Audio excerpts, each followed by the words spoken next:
नमस्कार, मेरा नाम ज्ञानेश्वर है और आपने देखना शुरू किया है लाइव सिटीज का विशेष कार्यक्रम बिहार की बात।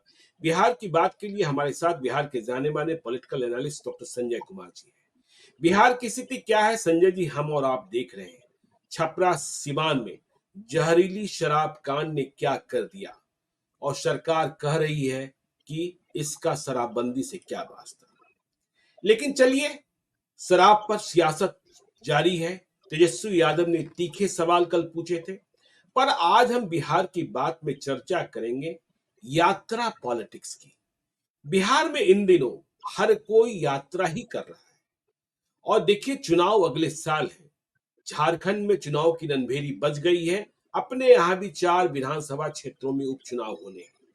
प्रशांत किशोर तो पिछले 2 साल से पदयात्रा कर रहे हैं। पार्टी 2 अक्टूबर को बनी, लेकिन जैसे जैसे चुनाव करीब आ रहा है सभी यात्रा पर निकल रहे हैं। तेजस्वी यादव यात्रा पर निकले हुए थे, कार्यकर्ता दर्शन कर रहे थे। इस बार वह खुले मंच से अपने कार्यकर्ताओं को संबोधित नहीं कर रहे हैं। उन्होंने हरा गमछा और लहरिया कट पर रोक लगाई है, अच्छी बात है। देखिए, माले के जो सुप्रीमो हैं दीपांकर भट्टाचार्य, वे भी यात्रा कर रहे हैं। उपेंद्र कुशवाहा भी यात्रा कर रहे हैं और किसी यात्रा को हम मिस कर रहे हैं तो वह नीतीश कुमार की यात्रा है। देखिए, और भी यात्राएं बिहार में चल रही हैं। गिरिराज सिंह की यात्रा कल भागलपुर से शुरू हुई, हिंदू स्वाभिमान यात्रा। कहा जा रहा है भाजपा का समर्थन प्राप्त नहीं है, लेकिन हिंदुओं को जगा रहे हैं। हिंदुओं को क्यों जगा रहे हैं? हिंदू क्या सोए हुए हैं? या लोकसभा चुनाव में वोटों में जो कमी आई, मतों में जो कमी आई, खुद आपने देखा कि बेगूसराय में जीत हार का फासला 2019 की तुलना में कितना कम हो गया। और हिंदू स्वाभिमान यात्रा, यह बड़ी बात, गिरिराज सिंह की यात्रा आज कटिहार में होगी। इसके अलावा यात्राओं की बात करें तो देखिए, तांती ततवा जाति के लोग भी भितिहरवा से यात्रा पर निकले हुए हैं। अखिल भारतीय पान महासंघ के अध्यक्ष हैं आईपी गुप्ता, उनकी यात्रा भी चल रही है कि हमारा आरक्षण क्यों छीना गया। देखिए, आज एक और भी यात्रा है, निशिकांत सिन्हा। बिहार की राजनीति में, कुशवाहा राजनीति में खलबली है, तो नवादा से निशिकांत सिन्हा। देखिए, निशिकांत सिन्हा कुशवाहा हैं, नवादा के रहने वाले हैं, गुजरात में जाकर उद्यम से पैसा कमाया है और अब बिहार की राजनीति में आ रहे हैं। कह रहे हैं कुशवाहा को कुछ मिल नहीं रहा है। कुशवाहा की स्थिति ऐसी हो गई है कि हम ताकतवर जरूर हैं, लेकिन वोट तो छोड़िए, टिकट मांगने के लिए दूसरों के पास जाना पड़ता है। उपेंद्र कुशवाहा को चुनाव जरूर लड़ाया गया, लेकिन उन्हें हरवा भी दिया गया। तो ये यात्रा पॉलिटिक्स बिहार में इन दिनों, इसे किस रूप में देख रहे हैं? गिरिराज सिंह की यात्रा को लेकर जेडीयू का क्या स्टैंड है, आरजेडी का क्या स्टैंड है, यह हम और आप समझ रहे हैं और इसका असर क्या होना है। भागलपुर से शुरू हुई यात्रा कटिहार, पूर्णिया, अररिया होते हुए किशनगंज तक जाएगी संजय जी। नहीं, मैं वहीं से शुरुआत कर रहा हूं जहां से आपने कहा कि जेडीयू के नीतीश कुमार की यात्रा मैं मिस कर रहा हूं। चूंकि जी नीतीश कुमार जी फिजिकली फिट नहीं है, इसलिए उन्होंने मनीष वर्मा को यात्रा पर भेज दिया और मनीष वर्मा को यह टास्क दिया गया है कि आप जिले वाइज घूमिए और शायद उनकी यात्रा अंतिम होगी नालंदा की सभा में, जहां मुख्यमंत्री जी को या नीतीश कुमार जी जो उनके राष्ट्रीय अध्यक्ष हैं उनको बुलाया जाएगा और वो चीजों को संबोधित करें। तो लेकिन एक एक सेकंड के लिए यहाँ रुकते हैं संजय जी। मनीष वर्मा जी जेडीयू की यात्रा कर रहे हैं और जब नीतीश कुमार यात्रा करते थे तो जनता की यात्रा करते थे, जनता के साथ संवाद करते थे। इन दोनों यात्राओं में फर्क करना भी जरूरी है। बिल्कुल बिल्कुल आपने सही कहा कि मनीष वर्मा की यात्रा जन यात्रा नहीं है।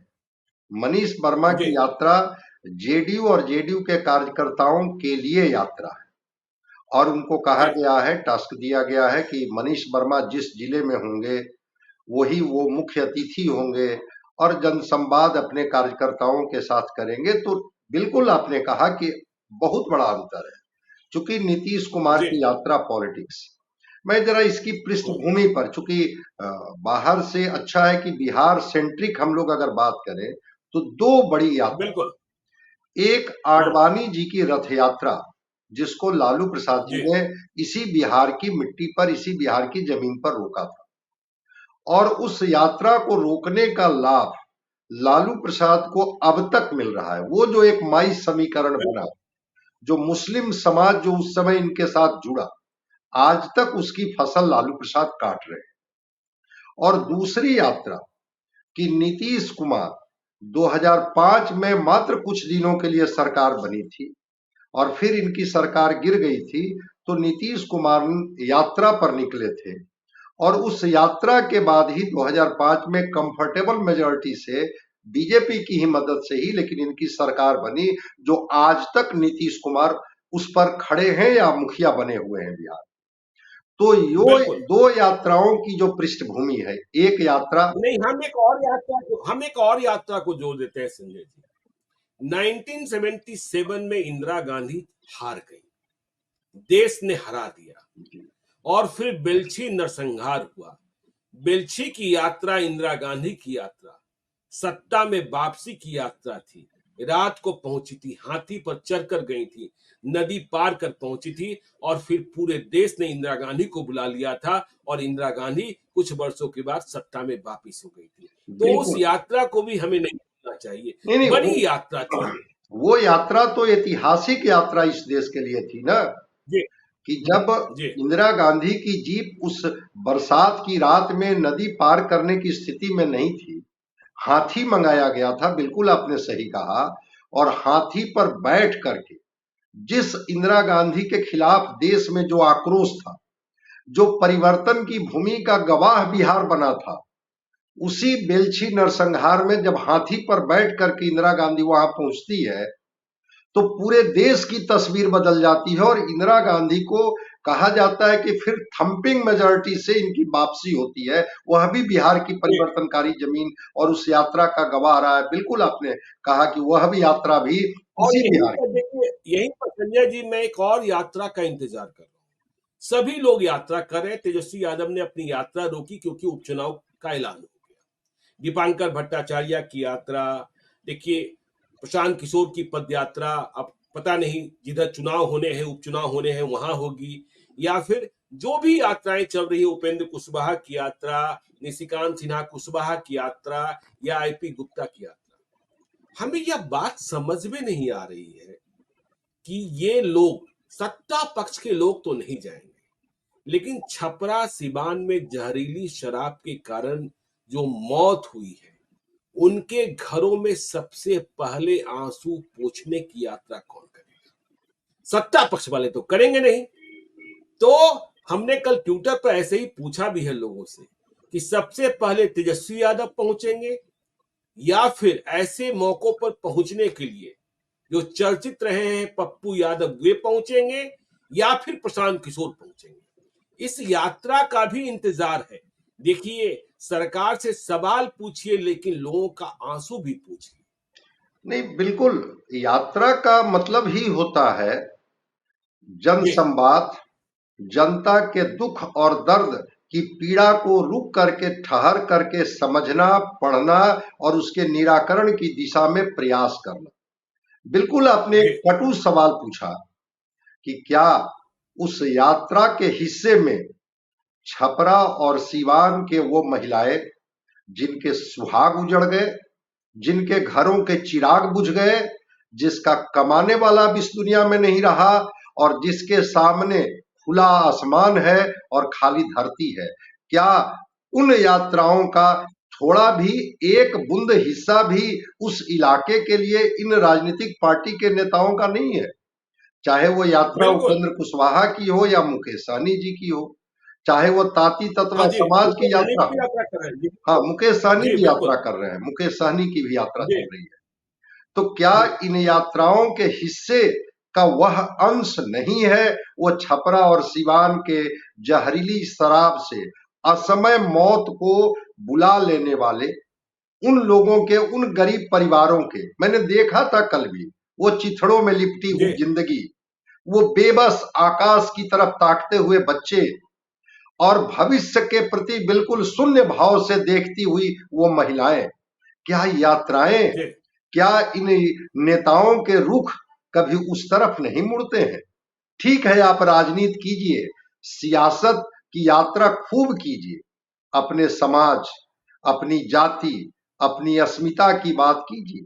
भाई इसी यात्रा के क्रम में तो गिरिराज सिंह को लगा कि थोड़ा हम पिछड़ रहे हैं कहीं। हालांकि उन्होंने बिल्कुल एक स्वामी जी को लेकर के घूमना शुरू किया है, भाजपा ने किनारे कर लिया, जेडीयू ने किनारे कर लिया, लेकिन गिरिराज सिंह की भी यात्रा की हिंदुओं के स्वाभिमान, वो छपरा और सिवान की वो दंश झेल रही महिलाएं, बच्चे, पीड़ित परिवार, क्या वो हिंदू हैं कि नहीं? उनके स्वाभिमान को बिल्कुल, छोड़ हिंदू दीजिए, भी है, मुसलमान भी है, हिंदू भी है, मुसलमान भी है, मुसलमान भी है। तो खून आप का रंग तो लाल ही है। हाँ, तो जो सांप्रदायिक सद्भाव की दुहाई देने वाले लोग हैं, न वो उनके जी पास जाने के लिए तैयार हैं, न जो दूसरे हैं वो जाने के लिए तैयार हैं। मतलब उनकी यात्राओं का एक छटाक भी, एक बूंद भी उनके हिस्से में नहीं है। अब चले जाते बिल्कुल और जा करके उस परिवार के दुख दर्द में खड़े होके वहीं से एक आवाज लगाते कि हाँ, हम आपकी इस पीड़ा में साथ हैं। ठीक है, जिसने भी जी जहरीली शराब बनाई, जहरीली शराब बेची, जहरीली शराब की वजह से आपकी मौत हुई, लेकिन इस पीड़ा में हम अपनी यात्रा को बीच में ही रोक करके आपके बीच, आपके दुख दर्द में शामिल होने आ गए। तो माना जाता कि हाँ, बिल्कुल इनकी यात्रा जन सरोकार की यात्रा है, इनकी यात्रा जी जनसेवा की यात्रा है, और इनकी यात्रा जो जमीनी हकीकत है उसको समझने की, उस समझ करके उसके समाधान की यात्रा है। आप यात्रा का बिल्कुल नाम जो दे दिए, लेकिन जब परिणाम में चीजें नहीं दिखती। नीतीश कुमार जब एक्टिव थे, स्वस्थ थे, तो हर साल वो यात्रा निकालते थे और यात्राओं के अलग जी अलग नाम होते थे। वो संकल्प यात्रा, न्याय यात्रा, अधिकार यात्रा, विश्वास यात्रा, जल जीवन हरियाली जी यात्रा, समीक्षा यात्रा, जितने जितनी बार उन्होंने निकाली, तो बिल्कुल आपने सही कहा था कि उनके सामाजिक सरोकार दिखते थे गांव की गलियों जी में, पगडंडियों पर, जिस जहां उनका जिला मुख्यालय में रात्रि विश्राम होता था, सुबह सुबह टहलते कहीं चले जाते थे। लेकिन पीड़ा यह है कि इनकी यात्राएं अब किनकी यात्रा कहां जा रही है, वो संवाद कुछ हम्म, मीडिया के माध्यम से छन करके आ जाती है, लेकिन इन यात्राओं के बीच में एक यात्रा जो प्रशांत किशोर जी की यात्रा चल रही है, मैं मानता पद हूं कि यात्रा हाँ, पद यात्रा, प्रशांत किशोर की पद यात्रा को थोड़ा हम डिफरेंट करके रखते हैं। उन्होंने जी इसलिए नहीं कि हम सियासत में कल बाजी मार लेंगे, सियासत हम्म, में कोई हमारी ताकत बन जाएगी और हम बिहार को बदलने के लिए या बिहार के नए निर्माण के लिए इस यात्रा की हम फसल काट लेंगे। उन्होंने कहा हम्म, कि हम या हमारी पद यात्रा जमीनी हकीकत और जमीनी सच्चाई को समझने की यात्रा है। इसलिए हम कोई जी हड़बड़ी में यात्रा नहीं कर रहे हैं, और न इस यात्रा को राजनीतिक वर्ष से जोड़ करके देखा जाए कि भाई अब चुनाव नजदीक होने वाला है, लगा कि नवंबर दिसंबर में कहीं झारखंड और महाराष्ट्र के साथ में बिहार का चुनाव हो जाए, फिर एक उम्मीद है जी कि कहीं दिल्ली के साथ में बिहार का चुनाव हो जाए, या लग रहा है कि चलो नहीं तो नवंबर में तो होना ही है, वो तो मैच्योर्ड पीरियड होगा, बिल्कुल तो चलो अब यात्रा अगर अभी से नहीं निकालेंगे तो फिर जो हमारे लोग हैं उनको हम कैसे समझेंगे। प्रशांत हम्म, किशोर की जो पद यात्रा है वो बिल्कुल ठहर करके, कोई गति नहीं, और वो चल रहे हैं लगातार। और एक अच्छी चीज जी उन्होंने कही कि कल बिहार में हम्म, चुनाव हो जाता है, हमने जो पार्टी बनाई है, हम जीते हम हारे, लेकिन हमारी पदयात्रा जारी रहे, तभी हम जमीनी जी सच्चाई को, जमीनी हकीकत को हम समझ पाएंगे। तो आप पदयात्रा करते हैं, आप यात्रा करते हैं, तेजस्वी प्रसाद की यात्रा तो मुझे समझ में ही नहीं आती है, ये कब शुरू करते हैं, कब बिल्कुल उसको स्थगित कर देते हैं। ठीक कब है, दुबई चले जाते हैं, कब दिल्ली चले जाते हैं। हाँ, नहीं समझ में आती है कि भाई यात्रा शुरू होती है, आभार आप व्यक्त किए भी नहीं कि वो यात्रा ही स्थगित कर दिए, और फिर तरह जी तरह के तर्क दिए जाते हैं कि नहीं, वो चूंकि लोअर बैक पेन से वो पीड़ित हो जाते हैं, ये उनके साथ समस्या हो जाती है, इसलिए वो कर देते हैं। लेकिन उस जी गरीबी को, उस सच्चाई को हम लोग तो बात लगातार कर रहे हैं ना, कि अगर प्रति बिल्कुल व्यक्ति आय बिहार की 32,000 रुपया है, 1,32,000 रुपया है नेशनल, और बिहार का 32,000, पटना और बेगूसराय जिले को हटा दिया जाए तो 24,000। सोचिए, तो 24,000 को अगर 12 से भाग दे दीजिए तो 2,000 रुपया, 2,000 रुपया जी प्रति व्यक्ति आय वाला बिहार कैसा करेगा? हम्म, 1/3 परिवार जो गरीबी रेखा से नीचे है, जो सरकार के आंकड़े, गरीब के बच्चे अगर प्राइमरी स्कूल, मिडिल स्कूल और हाई स्कूल में जाते हैं तो उनके हिस्से में केवल खिचड़ी आती है, पढ़ाई नहीं आती, परफॉर्मेंस नहीं आता है, रिजल्ट नहीं आता है। आप ही बात कर रहे थे, मैंने देखा था, आपने कहा कि जी उसी प्राइमरी, मिडिल स्कूल और हाई स्कूल से निकले हुए बच्चे जब वो ट्रेन की बोगियों में बैठते थे तो कोई दिल्ली जाता था, कोई देहरादून जाता था, कोई तमिलनाडु जाता बिल्कुल। था और कोई चेन्नई जाता था, और जा करके अपनी मेधा और प्रतिभा का डंका गाड़ करके आता था। क्या यात्राओं में वो शिक्षा की स्थिति इन लोगों को दिखाई नहीं पड़ती है? जो जी पीएचसी बिल्कुल। कहीं फंक्शनल नहीं है, सीएचसी कहीं फंक्शनल नहीं है, रेफरल अस्पताल में दवाइयां नहीं है, क्या ये चिकित्सा की व्यवस्था, ये यात्रा के हिस्से नहीं होते हैं? यात्रा के हिस्से होते हैं जातीय गोलबंदी, सामाजिक गोलबंदी, अपने कार्यकर्ताओं से मिलना, हमारे नेता, तुम्हारे नेता, यहां तक अगर आपकी यात्रा है, हम लोग इसको जी सियासी यात्रा कहेंगे तो कोई ऐसी बात नहीं होगी जिसमें किसी को बुरा लगे। बिल्कुल, बिल्कुल। और सियासी यात्रा ही है, सियासी यात्रा ही है। तो इस देखिए सियासी यात्रा है। हाँ, बिल्कुल। और कोई ये राजनीति ही साधी जा रही है। देखिए बिहार, मतलब मुझे बात यह समझ में नहीं आती कि जब रोजगार की भी बात करते हैं तो यह कहते हैं 5 लाख नौकरी हमने दी, इतना और दे देंगे। स्वरोजगार कैसे पैदा हो, पलायन कैसे रुकेगा? देखिए हमने 4 दिनों पहले देखा कि तेजस्वी जी ने कह दिया कि पलायन रोकेंगे। पलायन रोकने का रोड मैप प्रशांत किशोर कह रहे हैं हम लेकर आएंगे। अब देखिए उम्मीदवारों की बात हो रही है, और फिर आप कैसे निकलेंगे परिवार से, कैसे निकलेंगे उन जमात से जो दागी है? मुझे यह लग रहा है कि ये जो उपचुनाव है इसमें उम्मीदवार देकर प्रशांत किशोर ने, ठीक है, एक संदेशा तो दे दिया है। उन्हें सफलता मिलेगी नहीं मिलेगी मुझे नहीं पता, लेकिन हाँ, आगे की राजनीति के लिए एक संभावना। मैं कल दिल्ली में रात में किसी से बात कर रहा था कि प्रशांत किशोर ने भी तो सभी रिटायर्ड को टिकट देना प्रारंभ किया। तो उनका कहना था, ज्ञानेश्वर जी आप ही लिखते हैं बार बार बुद्धों का प्रदेश, तो इस बात को समझिए कि सबसे पहले जो बिहार लौटेंगे वो बिहार छोड़कर गए बूढ़े माँ बाप ही लौटेंगे। और यदि बूढ़े माँ बाप लौटना प्रारंभ कर दिए तो बेटों का लगाव बढ़ जाएगा। इसलिए पहले जड़ को वापस लाना है, फिर आप टहनी। यदि बच्चों को यह लगा कि मेरे माता पिता को कोई तकलीफ नहीं हो रही है बिहार में, तो बच्चे भी आना जाना प्रारंभ कर देंगे। इस तरीके से फिर आपका जो प्रदेश है वहां अवसर बढ़ेंगे, और जो बिहार छोड़कर गए हैं उनका फिर से वापस प्रेम बढ़ेगा। नहीं, बिल्कुल बिल्कुल आपने सही कहा कि जो अब विकल्पहीनता की स्थिति में, जिसको कहते हैं ना कि बिहार जो है वो लुढ़क रहा था, उस जी विकल्पहीनता की स्थिति में प्रशांत किशोर ने एक अच्छे कैंडिडेट को दे करके, वो जो जनता कहती थी कि हमारे पास तो पार्टियां वैसे ही उम्मीदवार देती है कि वो कोई नागनाथ है तो कोई सांपनाथ है, भाई अब तो नागनाथ और सांपनाथ के बीच में कोई एक अच्छा व्यक्ति भी तो आ रहा है ना, तय तो आपको करना बिल्कुल। होगा। आप उनको आउटराइटली रिजेक्ट कर दीजिए या आप उनको हम्म, चुन लीजिए। धारा की शुरुआत तो आप ही को करनी होगी, लोकतंत्र की ताकत तो जी आप ही के पास है। अगर आप अच्छे लोगों को चुनेंगे तो रिटायर्ड लोग क्या, नौजवान साहस करेंगे और वो चुनावी मैदान में आएंगे। अभी तो आपके पास हम्म, बाई इलेक्शन है, बाई इलेक्शन में आपका मिजाज, आपका ओरिएंटेशन, आपका चुनने का तरीका अगर जनता परखी, कहा जाता है ना कि चावल जब बनता है तो उसके एक चावल से पता चल जाता है कि पूरा चावल पक पाया या नहीं पक पाया।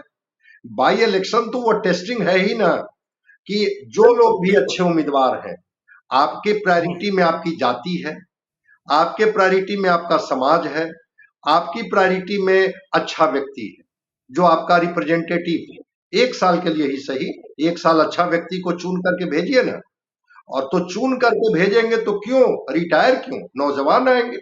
जो आज कहा जा रहा है कि राजनीतिक कीचड़ में कोई लौटना नहीं चाहता बिल्कुल। है, भाई उस कीचड़ हम्म, को साफ करने के लिए भी तो कीचड़ में उतरना होगा। ये तो हम्म, मैं उन लोगों की सराहना करता हूं कि रिटायर लोगों ने हिम्मत की। क्या था, उनको पेंशन मिल हम्म, रहा था, आराम की जिंदगी चल जाती, मान सम्मान जितना समाज में मिलना था उनको मिल गया था। जिस पद पर वो है, उस पद से बड़ा सम्मान और हम्म, क्या मिलेगा। यहां तो अगर आएंगे तो आपकी सेवा करेंगे।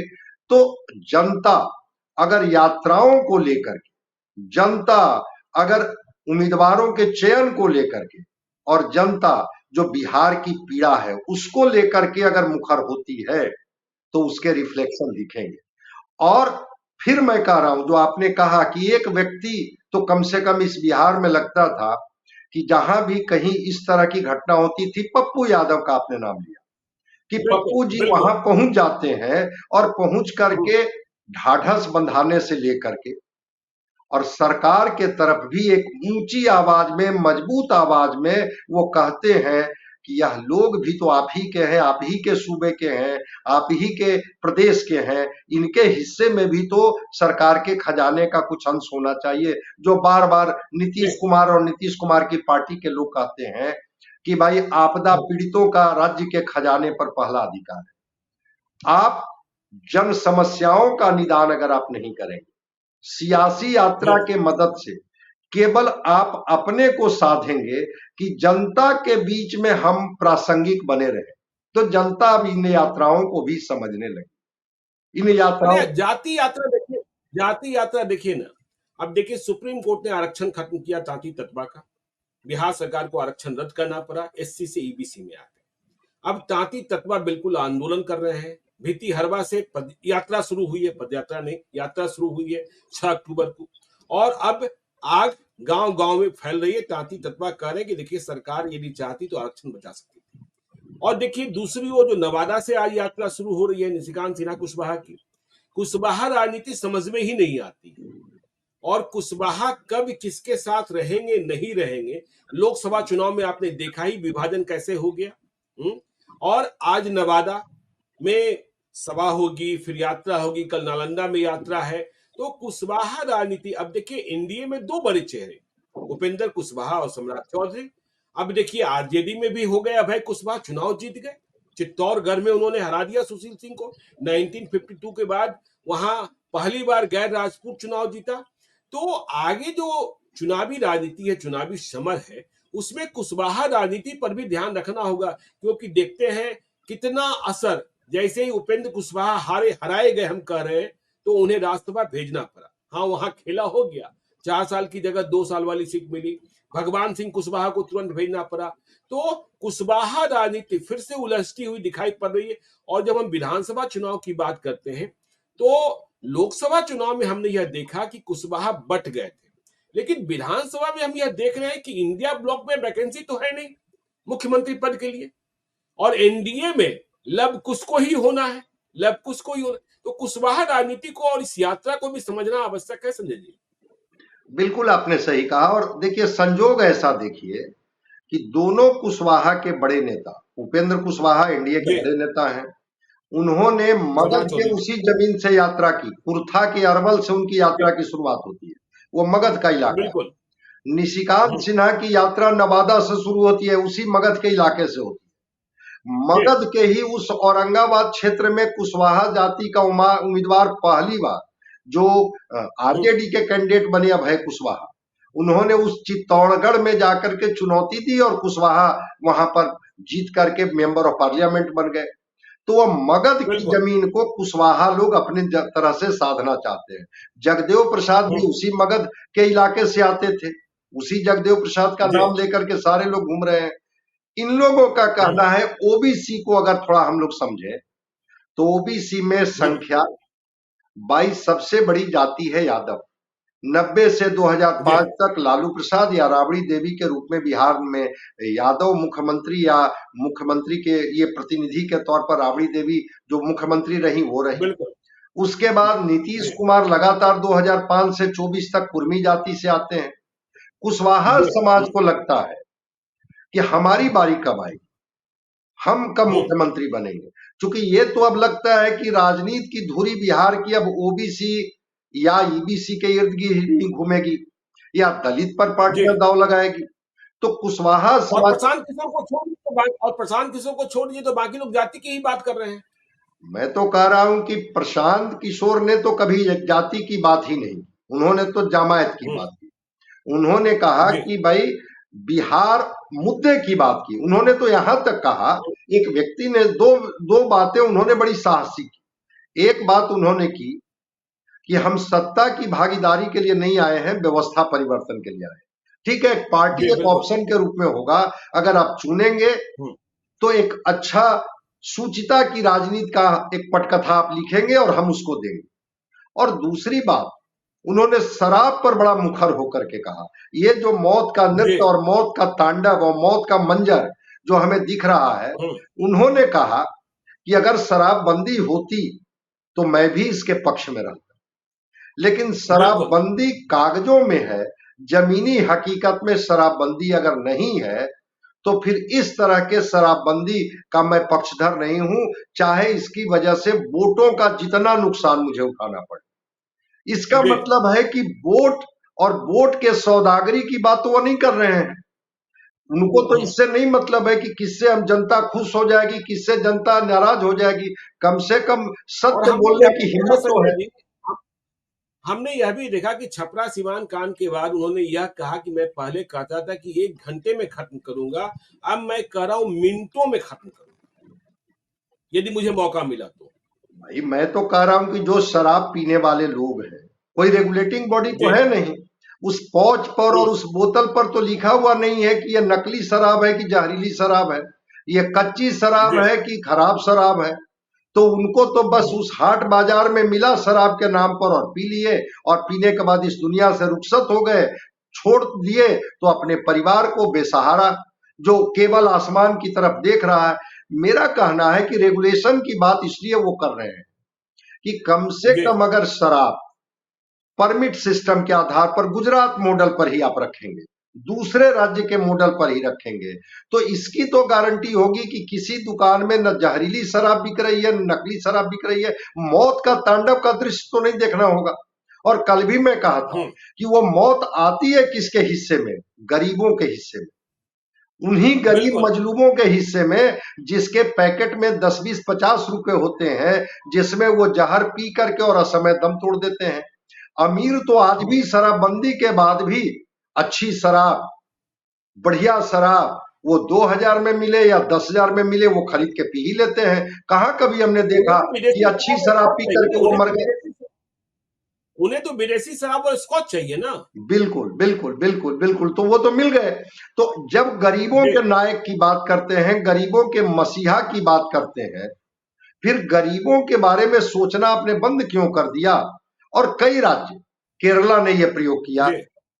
आंध्रा ने यह प्रयोग किया, इवन बंसीलाल ने हरियाणा में यह प्रयोग किया। नहीं, नहीं, अभी तो देखिए आंध्रा ने क्या किया, कल ही किया। देखिए चंद्रबाबू नायडू को कि छोड़िए आप शराब की दुकानों को छोड़िए, उन्होंने कहा रिटेल शॉप में 90 रुपए या 99 रुपए में शराब बिकेगी, 3 पैक 180 ml की शराब बिकेगी। और देखिए राजस्व कैसे इकट्ठा कर लिया, 90,000 रिटेलर्स ने, जो शराब की दुकानें नहीं है, उन्होंने अप्लाई किया और नॉन रिफंडेबल 2 लाख रुपए गारंटी मनी 1800 करोड़ रुपए इसे इकट्ठा कर लिए। और इसके अलावा जो सिक्योरिटी डिपॉजिट होगा उससे करीब 5,000 करोड़ रुपए इकट्ठा होंगे। और सरकार का मानना है कि 5500 करोड़ रुपया आमदनी बढ़ जाएगी। और नकली शराब, अवैध शराब, दूसरे प्रदेश से आने वाली शराब, इस कारोबार को हम रोक देंगे।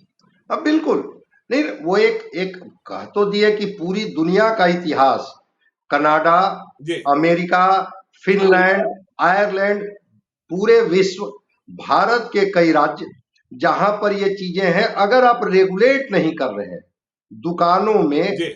अगर क्वालिटी वाइज नहीं मिल रही है। देखते हैं ना, अगर मिठाई खरीदने हम लोग दिवाली के समय भी जाएंगे तो जो फूड हम्म, इंस्पेक्टर होते हैं उसकी चेक करते हैं ना कि वो मिठाई अच्छी है या मिठाई हमें फूड पॉइजनिंग करा देगा, और अगर खराब है तो उस बिल्कुल। दुकान को सील कर दिया जाता है। ये अवैध कारोबारी, ये नकली शराब कारोबारी, कहा गया ना कि 80% तक ही था मिथाइल अल्कोहल उसमें मिलाया हुआ था उस जी। शराब में। जी। जी। 80% मिथाइल अल्कोहल पी करके कोई व्यक्ति ऑप्टिक न्यूराइटिस में नहीं जाएगा तो कहां जाएगा, मेटाबॉलिक एसिडोसिस में नहीं जाएगा तो कहां जाएगा। उसके पास मरने के अलावा कोई उपाय है क्या? वो मरेगा ही ना। तो कम से कम जहर तो नहीं बिकेगी। और रह गई बात कि समाज को जगाइए, समाज में एक जागरूकता फैलाने से कौन मना कर रहा है कि शराब कहीं से भी अच्छी चीज नहीं है। शराब आप बिल्कुल। पीजिएगा तो आप उसकी वजह से आप और आपका परिवार प्रभावित होगा। आप लोगों को जागरूक कर दीजिए। क्या लगता है, अगर मांसाहार से लोग शाकाहार की तरफ बढ़ते हैं तो जागरूकता फैलाई जाती है कि आपको इससे क्या घाटे होंगे और शाकाहारी बनेंगे तो इसके क्या फायदे होंगे, और स्वतः लोग छोड़ते हैं और उस स्थिति में आ जाते हैं। लेकिन जहरीली शराब, नकली शराब से पी करके मरने वाले लोगों के यहाँ इन यात्राओं का रूट नहीं जाता है। सबसे बड़ी विडंबना यही है। नहीं जाता, नहीं जाता है, नहीं जाता है। और देखिए, जब हम बिहार की बात करते हैं तो बिहार के जन-जन की बात करते हैं। बिहार की समस्याओं की बात करते हैं, पड़ताल करते हैं और यह सोचते हैं, विचारते हैं कि जो नीति नियामक हैं, जो बिहार को चलाते हैं, वह क्या कर रहे हैं और आपको हम बताते हैं। तो देखते रहिए लाइव सिटीज को। और चलते चलते यदि अब तक आपने हमारे यूट्यूब चैनल लाइव सिटी को सब्सक्राइब नहीं किया है तो जरूर कर लीजिएगा। और यदि इस वीडियो को आप फेसबुक पेज के माध्यम से देखें तो पेज को लाइक कीजिएगा, ट्विटर पर भी हमें फॉलो कीजिए। धन्यवाद।